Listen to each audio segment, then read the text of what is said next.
Some time ago here on YouTube, I made a video about planning a capsule wardrobe.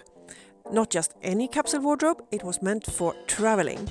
I had a fictional plan to travel to Venice. I wasn't actually going there, I was just pretending. And I was planning a complete wardrobe to bring with me based on my sort of famous Italian pants. You can learn more about these pants in that video. But here is my plan as it was. Some time has passed and changes have been made. I was originally planning to make a sweatshirt, quite a oversized cozy sweatshirt out of this red sweatshirt material, but I've changed my mind. I make it into a sort of jacket instead, and it's that process I'm going to share with you here in this video, so please come along, let's get started. And here comes the fabric. I'm laying it out on my cutting table. And this fabric is sort of thick and spongy. It's actually part of a roll of fabric that I bought back in the time, the Stone Age, when I was creating and selling my own collection of clothes. I never used this fabric because it's actually a pretty low quality. It starts peeling right away, and it has been sitting unused until now. I'm using it here for sort of a mock-up because I am aware it's not going to hold up, and this is a tryout of this model. If I do like wearing a jacket or a cardigan like this, I am going to remake it in a better fabric. Also, it has been dyed because originally it was bright red, and here it's sort of a burgundy now, but I guess you can't see that because my camera really cannot handle red. So I will insert a nice photo here of what it actually looks like. And when it comes to cutting out, of course, I don't have enough fabric. It's always the same. I shouldn't be surprised, but I actually was. Here I am adding on a few pieces of red cotton fabric that is non-stretchy for the pockets, the pocket bags. I actually prefer using non-stretchy fabrics because, they won't stretch out. And to the backside, the underside of the collar and the pocket flaps, I'm using an off-white jersey with black stripes, and I actually do think they add a bit of interest to this rather plain jacket. And the collar itself is in two pieces. It's the outer collar, or the ordinary collar, and the collar stand.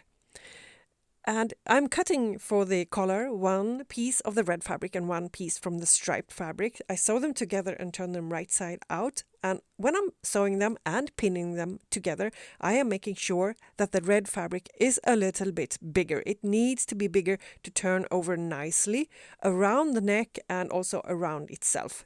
It folds over itself. I add the collar stand and then I try it on myself to see that it feels good, that it rolls very nicely around the neck, and it does. It feels and looks really good actually. And finally, it's time to check that both sides of the collar are absolutely identical before sewing them onto the jacket. So I'm cutting away a little bit of excess and marking center back, and after that it's time to work on the rest of the jacket. Or what do you call this thing? I'm saying jacket mostly.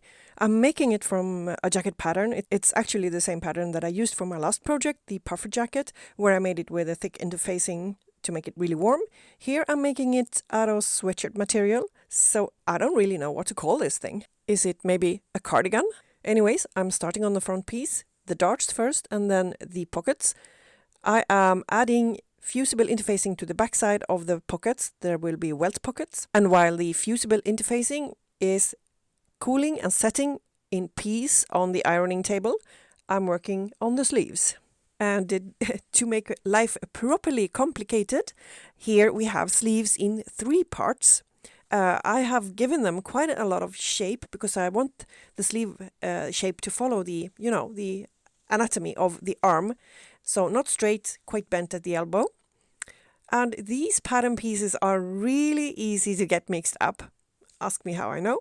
So I am very carefully transferring all my markings to the sleeves. And I'm also adding these post-it notes, 1 note to each sleeve piece, to the top end. And they are marked front, back and middle and so on. So to make sure that I sew the right pieces together in the right order. After that, I'm pressing these seams and trying it on, and it looks really good. And it's time to go back to the pockets. And after sorting through all the different pieces that you need for welt pockets, I am pinning the actual welts to the front, right side to right side. I'm pinning them parallel and then marking the length. It gets very shaky, and also the width on the back side. I'm sewing them from the back side because the markings are much easier to see on the black fusible interfacing. After that, I'm cutting this open, including the little triangles at the end that you need. After that, pushing the actual welts through the opening to the back side. That's also pretty messy, but with a lot of careful pinning and, fiddling with the fabric, you do get pretty even welts. Yeah, it looks good. And it might seem like madness adding welt pockets to a sweatshirt cardigan. And I suppose it sort of is, but the fabric is quite stable. It's not super stretchy. And I've already prepared the pocket flaps, as you can see. They turned out really cool, I think, with the backside, the underside in this striped jersey. So I'm pinning it all together on the inside. I am attaching everything in place and sewing around the pocket bags, and also finishing the edges with overlock, because there's no lining. It needs to look pretty good on the inside. All in all, this sort of madness turned out pretty good. I am really happy with these pockets, actually. And with that done, I'm moving on to the back piece. I am marking the darts and I'm sewing them and pressing them, and after that sewing the shoulder seams together. And after that, it's time to move back to that collar that I've already made. I am pinning it right side to right side at the center back and all the way around to the corners in the front where they meet the lapel. Here I need to bring out the pattern a little bit because I really want to make sure that these corners meet up perfectly. And when that is done, I'm pinning the collar to the neck opening, and then I'm just sewing it in place from end to end, clipping the corner and checking that it all came out all right. No wrinkles. Good. As I said, I am sewing both sides of the collar and the collar stand to the back piece at the same time. I'm going to cover the seam allowance later on.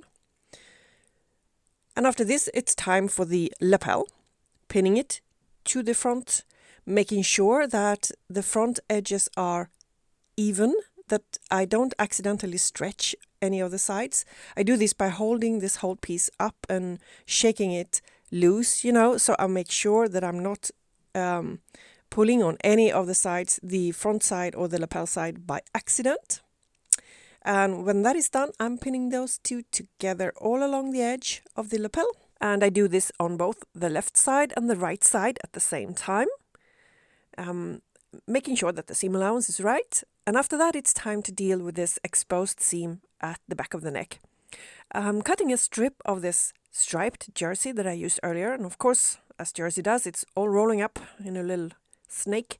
I'm cutting off a piece and trying to unroll it and pin it along this seam, so on top of the seam allowance and on top of the lapel. So this will end up on the inside of the lapel when it's all sewn and turned to the other side. I'm just sewing this seam, from one bottom end of the lapel up across the neck and down the other side of the front. And when this is done, I can turn the lapel out or in, however you say it. I can turn them right side out, press along the edges, and here you can also see what this little cover looks like when I've been pinning it in place, and then I'm going to sew a decorative top stitch across the neck in the back, and this will cover that seam. And I don't have a cover lock machine. I'm just using, a slight zigzag stitch because I want this seam to be a bit stretchy, and it's looking so okay from the right side. From the inside, not so much. But I top stitch all around the outer edges of the lapel and the front, and it ends up looking pretty okay, I think. Now it's time to work on the sleeves. And the sleeves, they were pretty smooth sailing. It was easy since I'm sewing them in the flat without the side seam sewn up. This was really easy. I could remove the post-it notes because now they are definitely placed in the right position. And after that, it's time to sew the side seam closed. I sew them in one go from the bottom of the sleeve to the bottom of the jacket, just one long seam, all of it together. And after that, it's already time to do the hemming. So I fold under in a straight line and I sew this in place. On the back side, I'm now trimming off the excess from this seam, cutting really close to the seam. I am not finishing the fabric on the back side in any way. It's not needed in this fabric. It doesn't really fray at all. And the final step is, of course, to hem the sleeves in the same way. And this I just skipped filming for some reason, or I lost the footage. And after that, it's done. Because in all honesty, I have still not added any buttons or buttonholes. And I'm not sure that I want to. Now it's time for the reveal.